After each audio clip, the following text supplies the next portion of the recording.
সহানুভূতি মঞ্চ প্রস্তুতের জন্য আমরা কিছু সময় দর্শকদের কাছ থেকে চেয়ে নিচ্ছি। আমরা আশা করি যারা এখানে উপস্থিত হয়েছেন, সহানুভূতি রচনায় সুব্রত মুখোপাধ্যায়, উপস্থাপনায় সূর্য সেন সাংস্কৃতিক পরিষদের সদস্যবৃন্দ।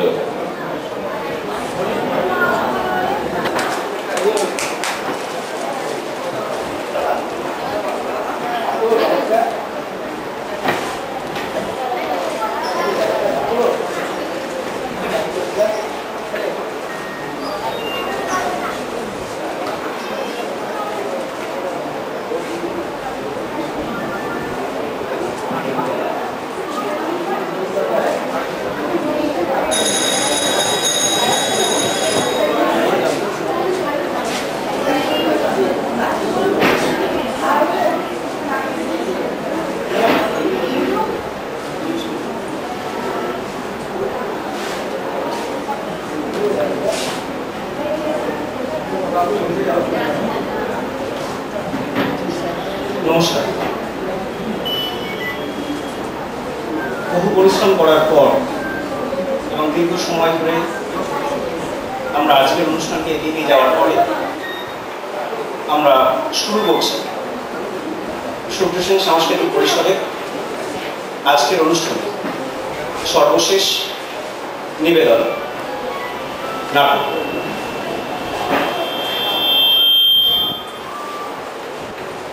রূপমকে একটা চাকরি দিল, MA পাস, বাবা নেই, আছে প্রেমিকা। সে এক মাস দেখবে, তারপর নদীর এপার থেকে ওপারে গিয়ে বলবে, রূপম আজ চলি, তোমাকে মনে থাকবে চিরদিন।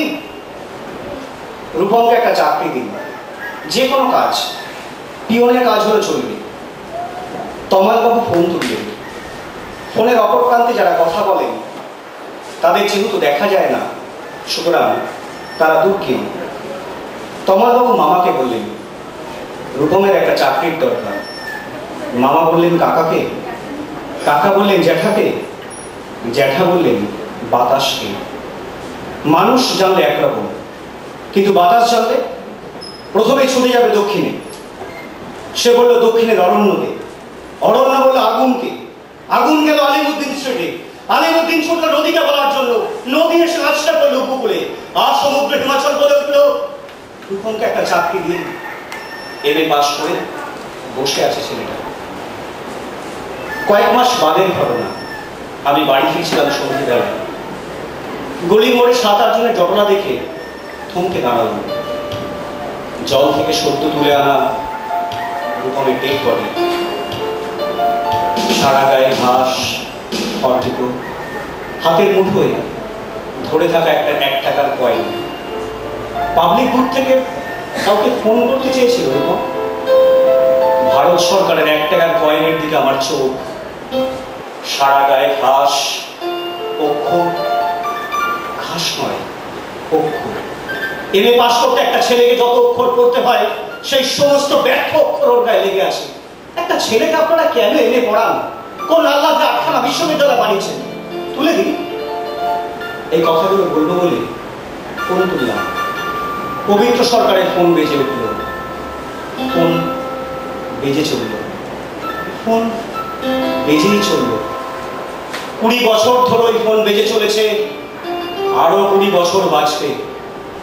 বাতাস বলছে অরণ্যকে, অরণ্য চলেছে নদীর দিকে, নদী উপকূল থেকে উপকূলে আছড়ে পড়ে বলছে, রূপমকে একটা চাকরি দিন, রূপমকে একটা চাকরি দিন, রূপমকে একটা চাকরি দিন। কে রূপম? রূপম আচার্য, বয়স 26, MA পাস। বাঁ দিকের গালে একটা কাটা দাগ আছে।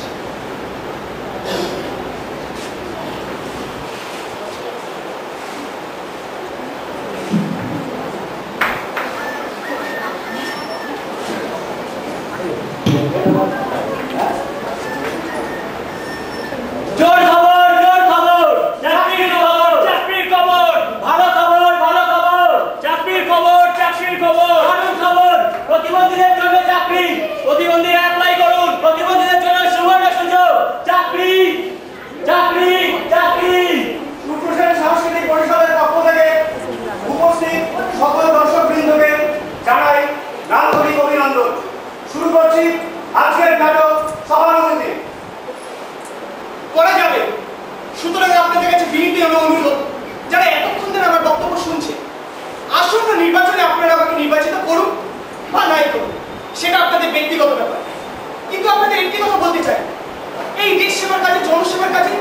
আমাকে একটিবার সুযোগ করে দিন।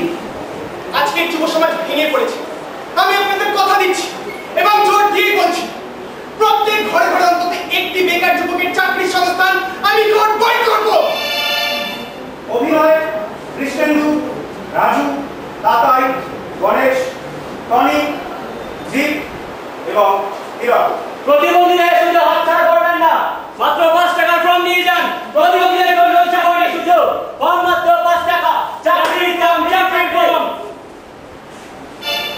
সুতরাং আপনারা আমাকে বেকার ভাইদের বন্ধু হিসেবে মনে করতে পারেন। আমি আপনাদের প্রতিশ্রুতি দিচ্ছি এবং জোর দিয়ে বলছি, আমি বেকার ভাইদের পাশে ছিলাম, আছি এবং থাকবো। বেকার ভাইদের চাকরির সংস্থান আমি করবই করব। নাটক সহানুভূতি, রচনা সুব্রত মুখোপাধ্যায়, প্রযোজনা সূত্র সেন সাংস্কৃতিক পরিষদ, মঞ্চ রাজু, আলো রাজা পশ্চিম পাড়া ঘোড়া। শুরু করছি আজকের নাটক সহানুভূতি। Morning sir. হ্যাঁ, মর্নিং, বসুন। আসুন, বসুন। আপনাকে যে ফাইলগুলো তৈরি করতে বলেছিলাম, করেছেন কি?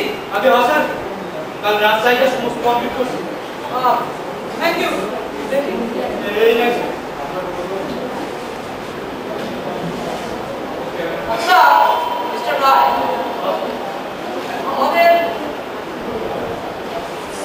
আমাদের এবারে টার্মসে তো 3 কেনা হবে, তাই না? আগে হাসান, কিন্তু অ্যাপ্লিকেশন নম্বর প্রায় 300। 300? মানে যা চাওয়া হয়েছিল তার থেকে?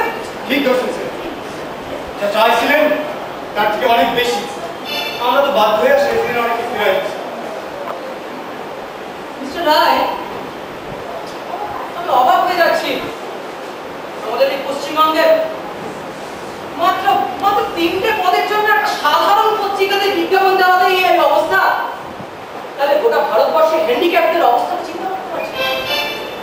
অথচ দেখুন, এদের দিকে কিন্তু কেউ সহানুভূতির দৃষ্টি নিয়ে তাকাচ্ছে না। মজার ব্যাপারটাও এই, প্রতিবন্ধী দিবসটা কিন্তু প্রতি বছর বেশ বেশ ধুমধাম করে পালন করছে। এটা কি জানেন স্যার, যদিও বলা ঠিক নয়, তবুও বলতেছি এই প্রত্যেকটা ফার্মেই প্রতিবন্ধীদের জন্য একটা সিট রিজার্ভ রাখা উচিত, যেমন এসসি এসটি আর কি।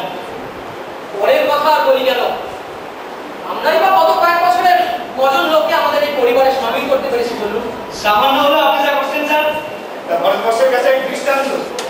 এই আমারই দেখেন না, আমি কোনো ভাবতে পারছি এই পাটা নিয়ে কোনদিন উঠে দাঁড়াইতে পারবো। সংসারের 5 জনের হাসি ফোটা উপার্জন করে ভাবি নাই। প্রয়োজনের তুলনায় তো এত সামান্য। আর আমি তো আপনাদের কাউকে দয়া করে অর্থ সাহায্য করি না। আপনারা পরিশ্রম করেন, তার বিনিময়ে অর্থ উপার্জন করেন। ব্যাপারটা কিন্তু সহজভাবে নিলেন স্যার। সব কথা 11টা প্রায় বাজতে চললো। স্যার বেশ, তাহলে আজকে ইন্টারভিউটা শুরু করুন দেখি। আজকে কজনকে ডেকেছেন? পয়সা স্যার 30 জনকে ডাকতেছে, 3 দিনে 10 জন করে রাখুন।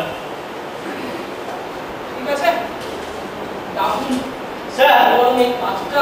আমি প্রথমেই যারা ডাকতেছি একটা পা নাই, একজন লেগ ক্যান্ডিডেট নম্বর 300।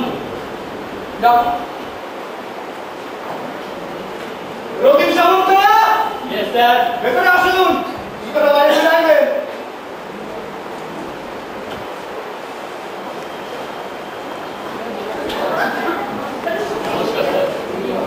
নমস্কার।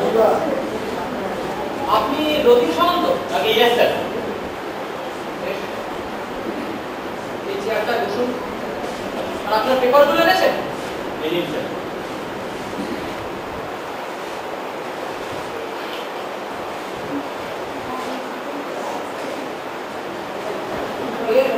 আগে কি কোনো জায়গায় অ্যাপ্লাই করেছিলেন? বহু জায়গায় স্যার। কোথাও কিছু হলো না কেন? কি বলতে পারবো না। আমি যদি বলি যোগ্যতার বিচারে আপনি মনোনীত হতে পারেননি?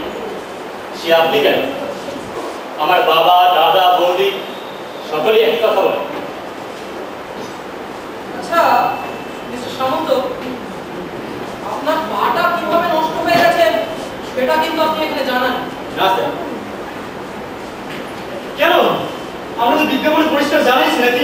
অঙ্গওয়ারির কারণ উল্লেখ করে তবেই চাকরি দেবো। জানি, তাও জানি স্যার। তা জেনে শুনেও আপনি উল্লেখ করলেন না কেন? আসলে আপনার পাটা যে নষ্ট, এতে তো কোনো ভুল নাই। না ভাই, সেটা তো আমরা অস্বীকার করছি না রে বাবা, আমরা সব মানছি, কিন্তু আপনার কিভাবে নষ্ট হলো সেটা তো জানা দরকার। তাড়াতাড়ি বলুন। আরে কি হলো বল, বল দাদি বল। ভাবছি কি এত ভাবতেছেন মশাই? আপনার কল নাইলে না পরিশ্রমকে ডাকতেছি। আপনার আপনার ব্যাপারটা কি বলুন তো মশাই? নিজের পাটা কিভাবে নষ্ট হলো সেটা জানাতে আপনারা তো আপত্তি কিসের? আপত্তি মানে ভেবেছিলাম আমার এই ভাঙা পাটাই হতে যথেষ্ট। হাসাইলেন আপনি? আমরা তো বিজ্ঞাপনে পরিষ্কার জানাইছি অঙ্গওয়ারির কারণ উল্লেখ করে তবে চাকরি দেবো। তাহলে আমি এবার আসি স্যার। সর্বত্রই যখন একই অবস্থা, ভেবেছিলাম সুস্থ অবস্থায় কিছু হলো না, যদি হ্যান্ডিক্যাপ হয়ে একটা সুযোগ পাওয়া যায়। আচ্ছা আপনি এটা ভাবতেছেন কেন? এখানে আমরা হইব না?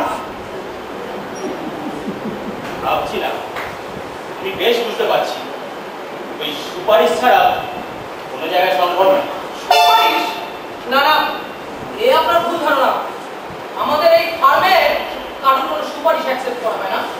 ভাই তো আপনি কোনো সুপারিশ এনেছেন? আমি তো থেকে সুপারিশ আনবো। তাছাড়া ওই লোকের পিছনে পিছনে ঘুরে সুপারিশ যেভাবে আমার পক্ষে সম্ভব না। তা আপনার নিজের পা সেটা কিভাবে নষ্ট হলো এটা জানাতে এত সংকোচ করছেন কেন মশাই? শুনুন, আমাদের এই ফার্মে এই সমস্ত কথা গোপন রাখা হয়, আপনি কিন্তু নির্ভয় বলতে পারেন। স্যার তাইলে কি আমার নেক্সট ক্যান্ডিডেটে কল করুন? আচ্ছা, আপনার আপনার ব্যাপারটাকে ঠিক করে বলুন তো। না স্যার, আমি বরং চলেই যাই। আরে দাঁড়ান, বসুন। পয়সা কি করবো স্যার? পয়সা কি করবেন মানে? আপনি ধরে দিয়েছেন এখানে আপনার চাকরি নেব না? আচ্ছা, কোনো অ্যাক্সিডেন্ট?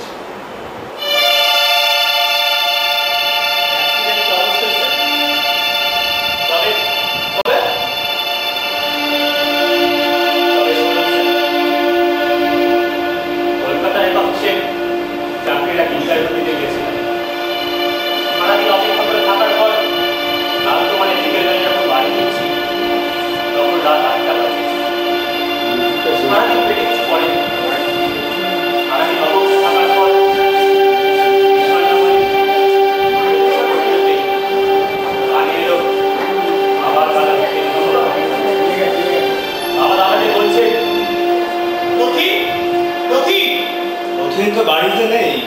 কোথায় গেছে? কি জানি, সকালে বেরিয়েছে, ফিরতে রাত হবে। মিনতি, মিনতি।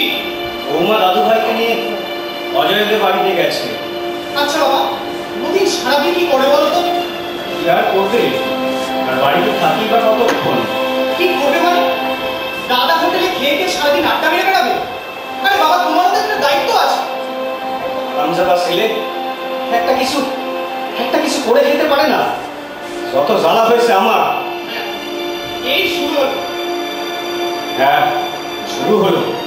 সারা জীবন সংসার চালিয়ে ওদের দু ভাইকে মানুষ করে তারপর তোদের মায়ের পেছনে জলের মতন পয়সা খরচ করে আজ আমি নিঃস্ব। তা আমি কি করবো বলতে পারো? আরে আমার পক্ষে তো সম্ভব হচ্ছে না। আমি কাল মিনতিকে নিয়ে অন্যত্র চলে যাই। থাকো তুমি তোমার রতিনকে নিয়ে। একটা আড্ডাওড়া ছেলে বসে বসে দাদার হোটেলে অন্ন কিনবে, চাকরি করার চেষ্টাই করবে না। বলছে তো চাকরির চেষ্টা করছে। ছাই চাকরির চেষ্টা করছে। ওসব ভাঁতা। মা থাকতে মাকে ভাঁতা দিত, এখন দিচ্ছে তোমাকে। আসুক আজ বাড়িতে। রামজাদা ছেলে সারা জীবন আমাকে জ্বালিয়ে মারল। গলা টিপে করে শেষ করে দে, মরলে আমার শান্তি। পারিনি স্যার, আমি চেষ্টা করে একটা চাকরি জোগাড় করতে পারিনি। সত্যি দাঁত দাদা ছেলে দাদা হোটেলে বসে আছে আর কতদিন হবে এইভাবে পরের গণগ্রহে বেঁচে থাকার কোনো মানে হয়?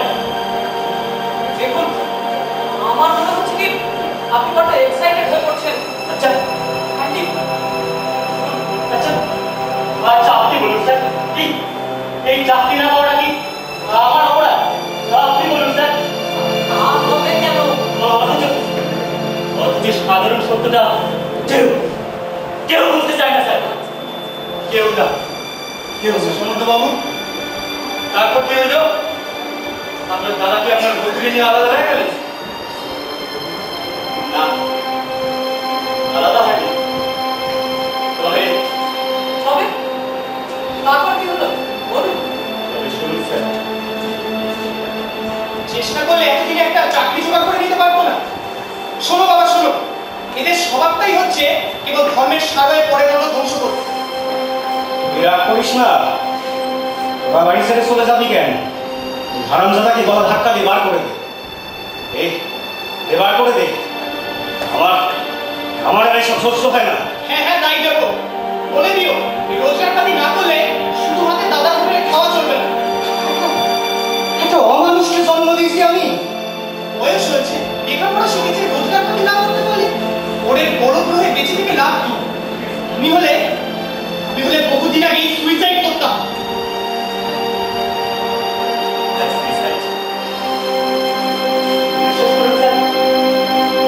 এই কথা শোনার পর আমি আর নিজেকে স্থির রাখতে পারিনি। এর আগেও বহু কথা শুনেছি, সেদিনটা শুনলাম, তারপর ভাবলাম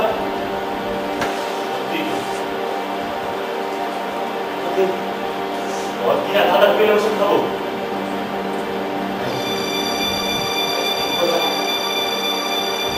আস্তে আস্তে চলে গেলাম।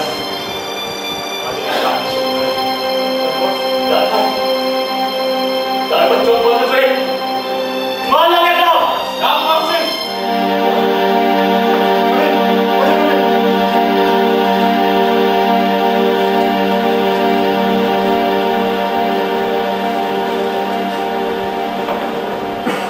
ঠিক আছে,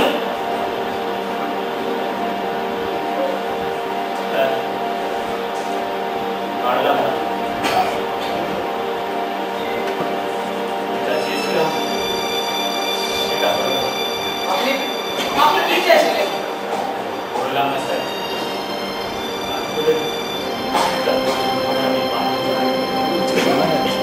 এক মাস হাসপাতালে থাকার পর বন্ধুদের বলছি সিরাজ করতে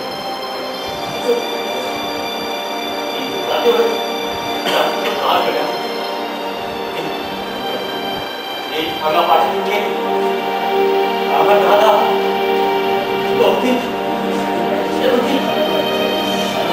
এমনকি ছোট ভাইটা পর্যন্ত প্রেম করেছেন।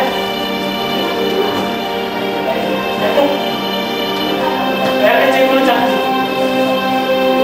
কোনো চাকরি হলে বেঁচে যাই স্যার।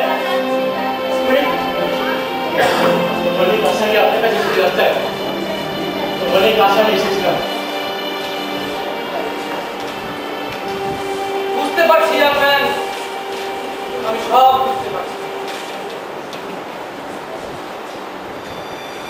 আপনি নিশ্চিন্ত, আপনার বিষয়টা আমি অত্যন্ত সহানুভূতির সঙ্গে বিবেচনা করি। বাঁচালেন স্যার, বাঁচালেন। আজ আপনার জন্য আমার এই ভাঙা ফাটা জীবনের উৎসাহ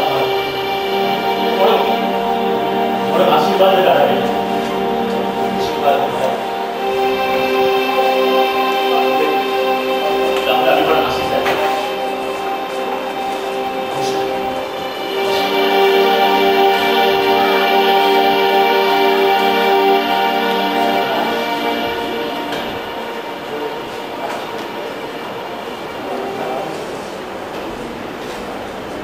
স্যার ঠিক হলো, মানে আপনি অনেক কথা দিয়ে দিলেন। তাছাড়া কি করতে পারি বলুন? তাও স্যার ব্যাপারটা একটু ভাইবে চিন্তে দেখতে পারবেন।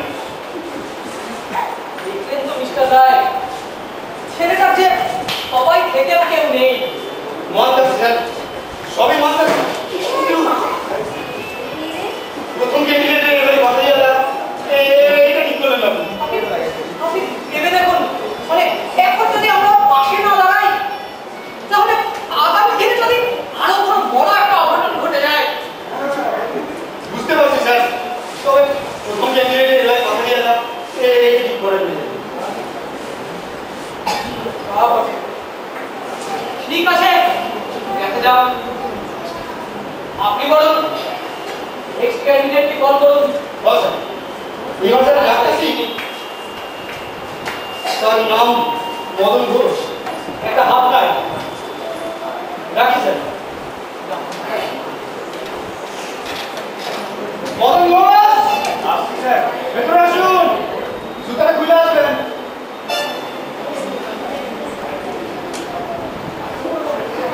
নমস্কার স্যার। নমস্কার।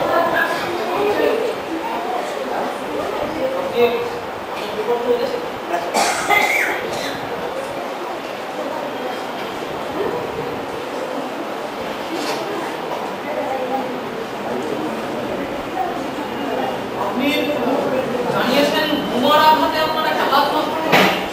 আজকে সবটাই সত্যি স্যার। আপনার এই সরল এবং সহজ স্বীকারোক্তির জন্য আপনাকে তো অসংখ্য ধন্যবাদ দেওয়ার আর উপায় থাকছে না।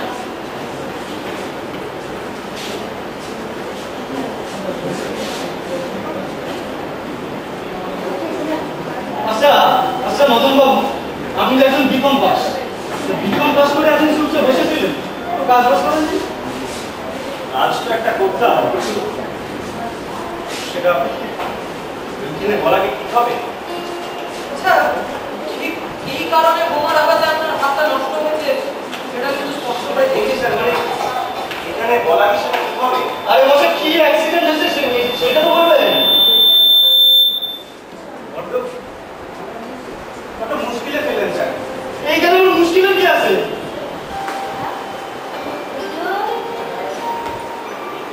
বলতে চাইছেন না ছেড়ে দিন। আপনাকে আমি বরং অ্যাকাউন্টেন্সি নিয়ে একটা প্রশ্ন করি। শুধু শুধু প্রশ্ন করে কি লাভ স্যার? আমি তো কোনো প্রশ্নের উত্তর দিতে পারবো না। কেন? আসলে আসলে সার্টিফিকেটগুলো সব ফলস। সে কি? আপনি আপনি এখানে অ্যাপ্লাই করেছেন, এই সার্টিফিকেটগুলো ফলস। আমার আমার সার্টিফিকেটগুলো ফলস, আমি তো স্বীকার করলাম, কিন্তু কিন্তু স্যার আমার হাত পাতা ফলস। আসলে ইলেকশনের সময় নরেন্দ্র তাকে ফাটতে করেছিল, জান দিয়ে নরেন্দ্রকে জিতেছিল। মিনিমাম এসব ফলস সার্টিফিকেট স্যার।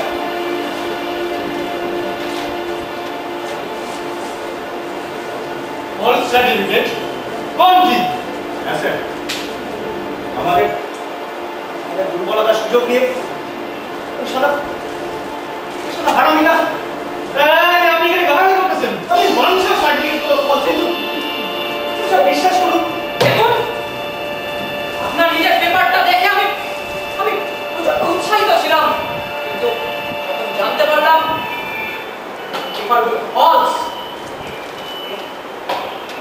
আপনাকে আমরা কোনোভাবে সাহায্য করতে পারছি না। আপনি এখন যেতে পারেন। আমি তো বললাম সার্টিফিকেটগুলো ফলস। আচ্ছা বলছো নয়, কিন্তু আমি পরিষ্কার জানাইছি চাকরি আমরা দিব বিজ্ঞাপনে জানাইছি পরিষ্কার চাকরির কারণ উল্লেখ করতে, কিন্তু অঙ্গহানি হলে যে চাকরি দিব এমন তো যায়। আমি মানসি উল্লেখ ছিল না, কিন্তু স্যার যে কোনো একটা কাজ দেখেন মশাই, আপনি শুধু শুধু আমাদের সময় নষ্ট করতেছেন। আপনার মতো অনেক ক্যান্ডিডেট এখানে অ্যাপ্লাই করছেন যাদের কোনো কোনো অঙ্গহানি আছে, তাই তো সবার সব কিছু বিচার বিবেচনা করে যাই, তবে আমরা 3 জন নির্বাচন করি।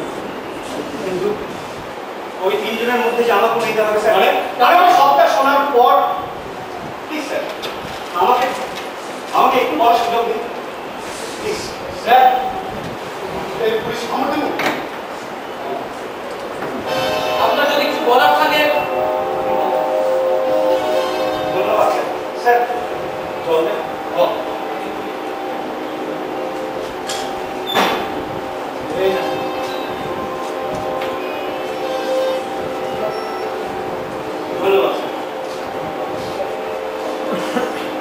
আমার নাম মদনকে রেখেছিল আমি জানি না।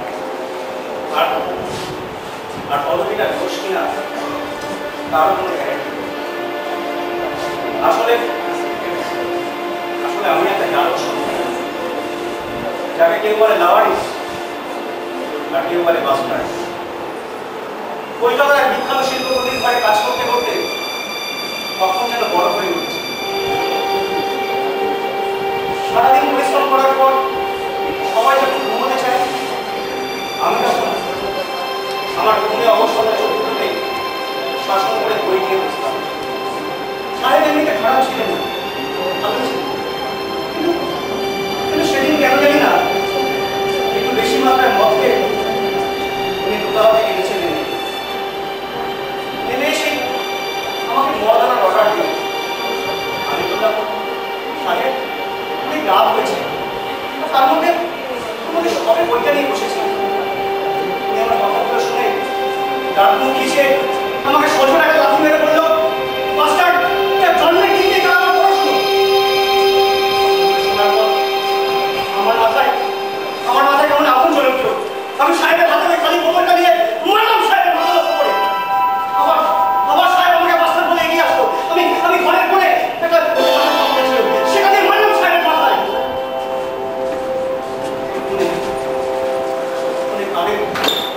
তাদের যেন দোতলা থেকে নেমে আসার শব্দ শুনতে মারলাম। দিন রাত সমস্যার পালা, পুলিশ কিছুতে কিছু ছাড়ছে না। এমনি একদিন ছুটতে ছুটতে হঠাৎ শুনতে পেলাম এক নেতা তার নির্বাচনী প্রচার ছাড়ছে না। ছড়িয়ে ধরে নেতা পাতল ছড়িয়ে ধরে বললাম, স্যার স্যার আমি আর ছুটতে পারছি না স্যার, আমাকে বাঁচান স্যার, আমি আর পারছি না স্যার, আমাকে বাঁচান।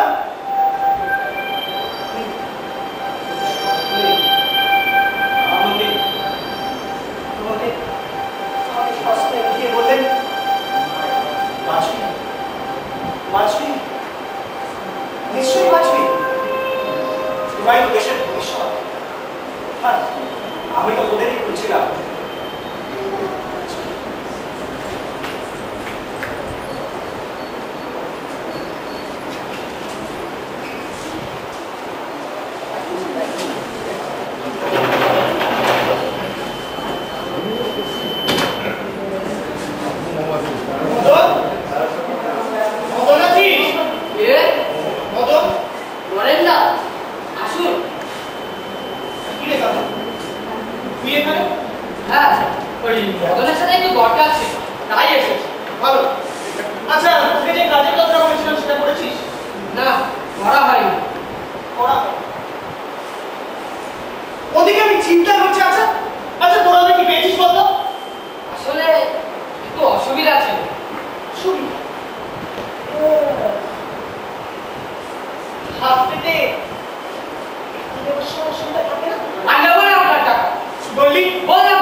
না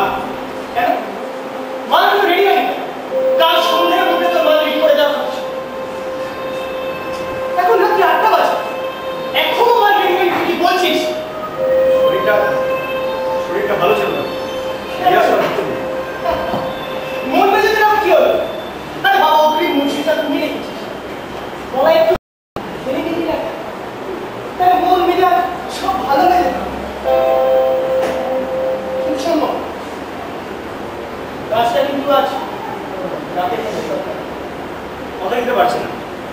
দিতে পারছিস? সে আবার কি? আরে বাবা, ওকে মজুরি নিয়ে রেখেছিস, তোর আরো টাকা দরকার তো বলতিস, আমি দিয়ে দিতাম। বললাম তো মেজাজটা শুধু নেই। আচ্ছা কি হয়েছে বল, কি হয়েছে বল। আপনি আমাদের কি কথা দিয়েছিলেন? কথা? কিসের কথা? ইলেকশনে জিতলে আপনি আমাদের চাকরির ব্যবস্থা করে দেবেন। হ্যাঁ বলেছিলাম। সেটা তো সে কি হয়েছে? কিন্তু অনেকগুলো দিন যাবার পার হয়ে গেল। আচ্ছা বলো, আমি কি করেছি? কিছু করিনি।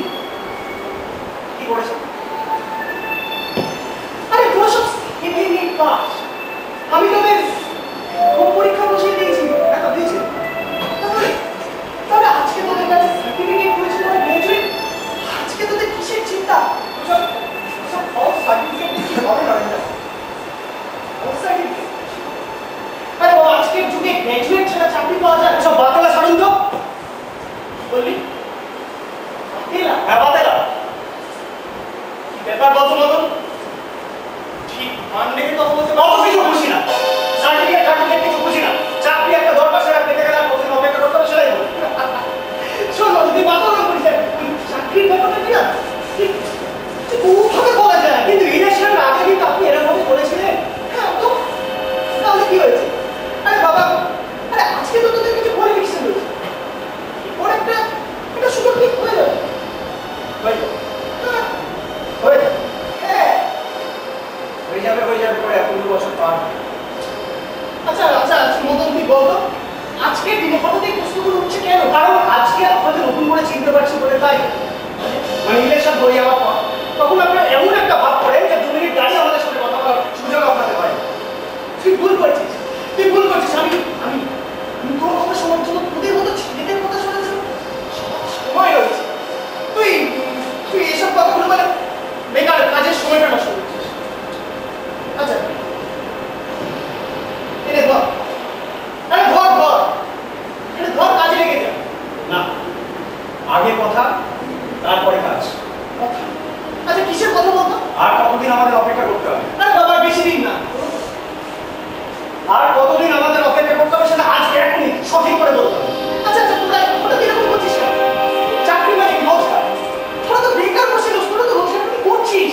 জীবনটাকে হাতের মুঠোর মধ্যে রেখে করে না, আমার এসব কাজ করতে ভালো লাগছে না। বোকা ছেলে, তুই এসব কাজ না করলে করবি কি? তাই তো বলছি নরেন্দা, একটা চাকরির ব্যবস্থা করে দিন না। আমি কাজু, আমরা সবাই আর 5 জনের মতো ভালোভাবে বাঁচতে চাই। দিন না। নিশ্চয়ই বাঁচবি, কিন্তু কথা হলো কি মতন জানিস? মানে পুলিশের কাছে ওই কেসটা রয়েছে নরেন্দা, আমার তোর থেকে তোর কোনো টেনশন নেই, কিন্তু তুই যখন আমাদের তোরা থাকবি না, আমার ইচ্ছা থাকলেও আমি কিছু করতে পারবো না রে বাবু। কি বললেন? একবার বলুন। কিরে, ভুল ভাবছিস, ভুল। আমি নরেন্দা।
তারপর থানা, পুলিশ, হাসপাতাল,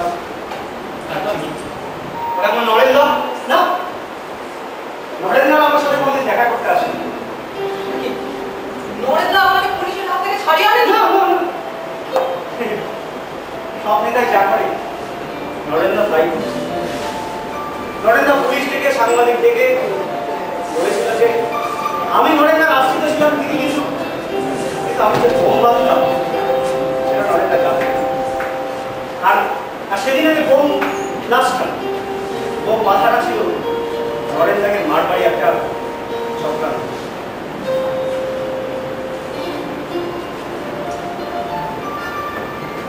বুঝতে পারছি রতনবাবু, এই ঘটনার ভিকটিম শুধু আপনি নন, সমাজের সমাজের সব নজনদারি তো একই ভালো। তাই তো বলছি স্যার, মানে আমি কালু আমরা আমরা দুজনের ছাড়া আমরা কেউ নেই স্যার। যে কোনো কাজ আচ্ছা স্যার বেশি দিতাম না। আচ্ছা আমরা দেখবো কি বরং আমনের সপ্তাহে একবার খোঁজ নেবেন। অনেক ধন্যবাদ স্যার, অনেক ধন্যবাদ।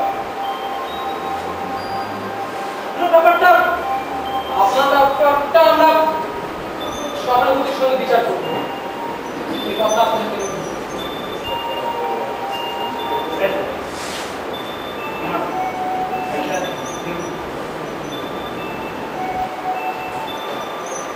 আচ্ছা থাক স্যার, আমি সামনের সপ্তাহে এসে দিতে যাবো। আপনাদের কাছেই থাক, অন্তত এইটুকু বিশ্বাস থাকবে আমি না থাকি অন্তত আমার আমার ফাইলটা হয়ে যাবে। ধন্যবাদ স্যার। কি বললেন? কি করব? একটা গুন্ডা একটা বোমা মারছে, আপনি কথা দিয়ে দিলেন? আর শুনলেন তো ছেলেটার করুণ কাহিনী। ও তো মস্তান হয়ে জন্মায়নি, ওকে মস্তান বলে তৈরি করা হয়েছে। তা হইল, এসব ছেলের দায়িত্ব আমরা কেন নিব? দায়িত্বটা কাউকে না কাউকে নিতেই হয়। ওর ক্ষেত্রে না হয় দায়িত্বটা আমরা নিলাম। মান আছে স্যার, সবই ইন্টারভিউ শুরু হয়েছে, এর মধ্যে দুইজনে আপনি কথা দিয়ে দিলেন, এখন তো 28 জন বাকি নাকি? তাদের তো আরো বড় বড় অঙ্গহানি থাকতে পারে, তাদের কি হইব? সেই কথা আপনি ঠিকই বলেছেন। ঠিক আছে, আপনি তৃতীয় ক্যান্ডিডেটকে তো ডাকুন। বাজারে রাখাছি, তার নাম রঞ্জন সেন। উনি জানাইছেন আমার একটা চোখ নষ্ট, অ্যাসিডে পুড়িয়ে নষ্ট হয়ে গেছে। রঞ্জন সেন, রঞ্জন সেন, আসি স্যার, ভেতরে আসুন, জুতা বাড়ি খুলে আসবেন।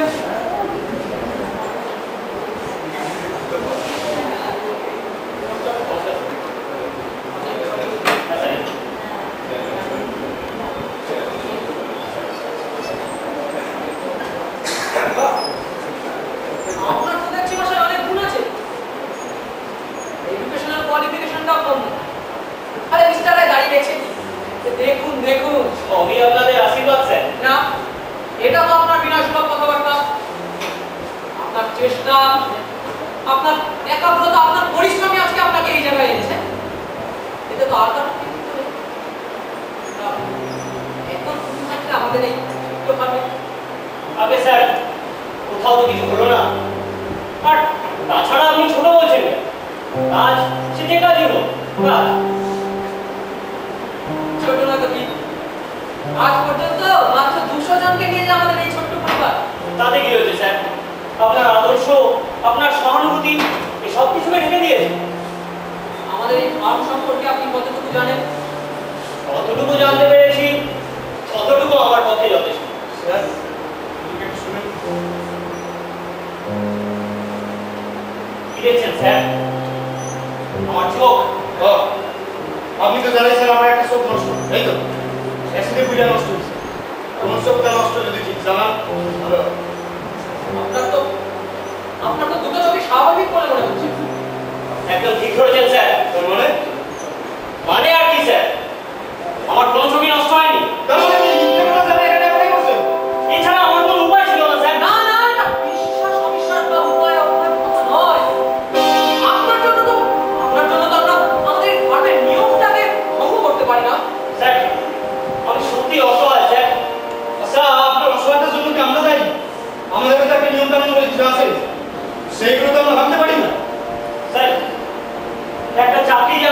দরকার স্যার। বাবু, আপনাদের মতো সব বেকারদেরই একটা চাকরির বিশেষ দরকার। আমরা আপনার কি করতে পারি বলুন? স্যার, একটা চাকরির জন্য আমার সবকিছু মিথ্যায় পরিণত হচ্ছে স্যার। মিথ্যায় পরিণত হচ্ছে? জানাবে কি স্যার, আমার শিক্ষা, আমার দীক্ষা, ওই সার্টিফিকেটগুলো সবকিছু মিথ্যায় পরিণত হতে চলেছে স্যার। আচ্ছা, আপনি তো জানেন এখানে একমাত্র হ্যান্ডিক্যাপদের চাকরি হয়। জানি, সব জানি। যাই না শুনে আপনি এখানে এলেন কি করবো স্যার, আমার যে আর কোনো উপায় ছিল না। না, এটা কোনো কথা হতে পারে না। প্লিজ এখান থেকে চলে যান। স্যার, এই মুহূর্তে আপনি যদি আমার মানসিক অবস্থাটা বুঝতে পারতেন। 10 বছর হলো আমার বাবা মৃত্যুর সাথে পাঞ্জা লড়ছে। যে কটা টাকা তিনি ঘাম রক্ত ছড়িয়ে উপার্জন করেছিলেন তা পড়িয়ে থেকে সব শেষ হয়ে গেছে। পুরো ঘন্টা অভাবের জ্বালা সহ্য করতে না পেরে আমাদের মুক্তি দিতে গলায় দড়ি দিয়ে আত্মহত্যা করেছে স্যার। ছোট ভাইটার স্কুলে যাওয়া বন্ধ হয়ে গেছে। ছোট মনটা খিদের জ্বালা সহ্য করতে না পেরে অবস্ত্র প্রশ্ন নিয়ে আমার মুখের দিকে ফ্যালফ্যাল করে তাকিয়ে থাকে স্যার। রঞ্জিত বাবু, এই সমস্যাটা তো শুধু আপনার নয়, ভারতবর্ষের শতকরা 80টা করে। কিন্তু স্যার, কোনোভাবেই কি সম্ভব নয়। আচ্ছা, আপনি তো একজন শিক্ষিত যুবক, না? একজন শিক্ষিত যুবক হয়ে সহজ কথাটা কেন বুঝতে চাইছেন না? এখানে একমাত্র হ্যান্ডিক্যাপদের চাকরি দেওয়া হয়। ঠিক, আর আপনার যা ব্যাকগ্রাউন্ড, আপনার যা এডুকেশনাল কোয়ালিফিকেশন, আপনার যদি একটা চোখ সত্যি নষ্ট থাকতো তাহলে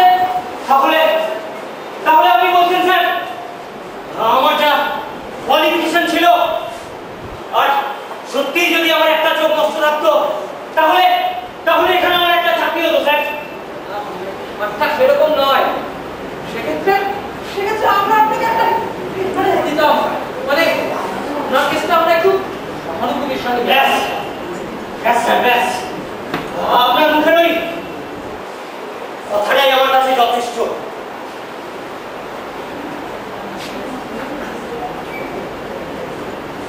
এটা কি বলুন তো স্যার? অ্যাসিড। হ্যাঁ স্যার, অ্যাসিড। এইটা কি হইব? আপনার সমস্ত কথাকে আমি বাস্তবে পরিণত করবো। তার মানে আমি আমার জীবনের সমস্ত মিথ্যাকে বাস্তবে পরিণত করবো স্যার।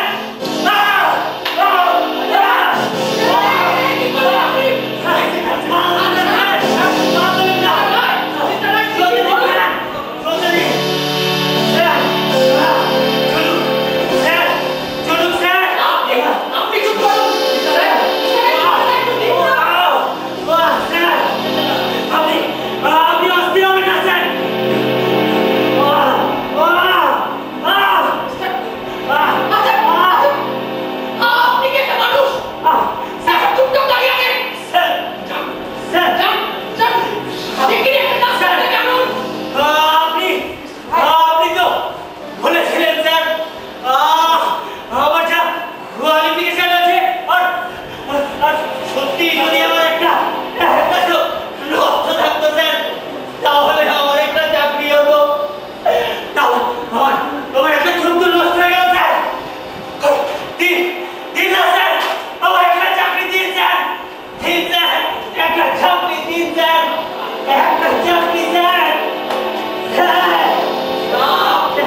স্যার রায়, স্যার রায়,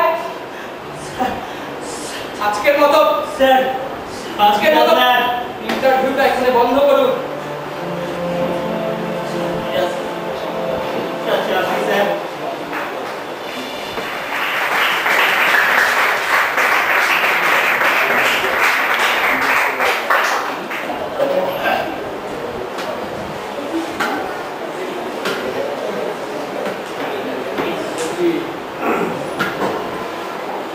আমাদের নাটকটা এখানেই শেষ হলো, কিন্তু সমস্যাটা এখানে শেষ হলো। সমস্যাটা থাকবে, সমাধানের পথ কিন্তু আপনাদেরই হাতে। আপনারা কি এখনো চুপ করে থাকবেন? আপনি আপনি আপনি আপনি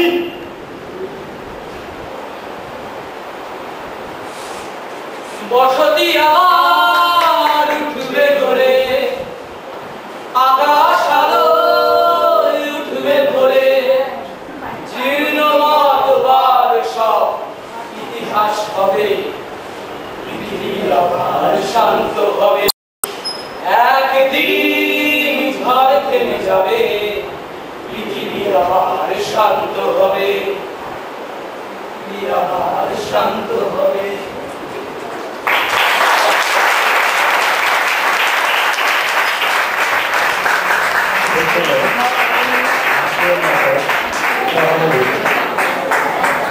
নাটক